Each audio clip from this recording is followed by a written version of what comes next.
শুভ সকাল সবাইকে। আজকের সকালটাই শুরু হলো রিমঝিম বৃষ্টি দিয়ে। বৃষ্টি সবসময় ভালো লাগে, কিন্তু স্কুলে যাওয়ার আগে যদি বৃষ্টি নামে এটা ভীষণ খারাপ লাগে। আমার বাসার ব্যালকনি থেকে প্রকৃতির এই অপরূপ লীলা আপনাদেরকে দেখাচ্ছি। যারা প্রকৃতি ভালোবাসেন বা পছন্দ করেন, আমার মনে হয় তাদের কাছে অনেক ভালো লাগবে।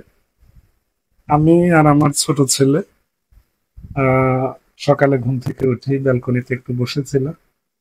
দেখি যে অঝোর ধারায় বৃষ্টি শুরু হয়েছে। এই দেখেন, আমার মনে হয় দেখা যাচ্ছে, তাই না? বৃষ্টির ছিটে ফোঁটা কিন্তু দেখতে পাচ্ছেন আপনারা, অনেক সুন্দর। আসলে বৃষ্টি সকলের কাছে সুন্দর নাও হতে পারে।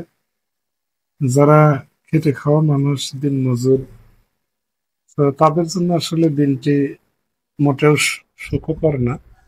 তারপরেও প্রকৃতির ভারসাম্য রক্ষার জন্য কিন্তু বৃষ্টি অবশ্যই দরকার। কিছুদিন আগেও তীব্র গরম ছিল, গরমে জনজীবন কিন্তু বিপর্যস্ত। এই যে হঠাৎ করে যখন বৃষ্টি চলে আসে তখন প্রকৃতিটা আসলে অনেক শীতল হয়ে যায় এবং অন্যরকম একটা ভালো লাগা আসলে কাজ করে। তো আপনাদের এলাকার কি অবস্থা অবশ্যই একটু বলবে।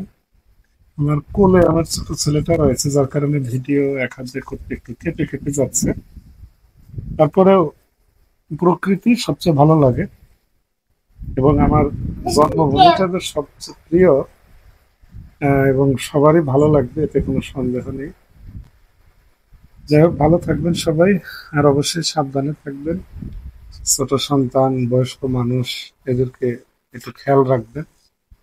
বাইরে বের হলে কিন্তু যে কোনো ধরনের ঠান্ডাজনিত অসুখ হতে পারে। সো ঘরে থেকে উপভোগ করবেন বৃষ্টির এমন অপরূপ সৌন্দর্য। ভালো থাকবেন সবাই। সবার জন্য অনেক অনেক শুভকামনা থাকবে।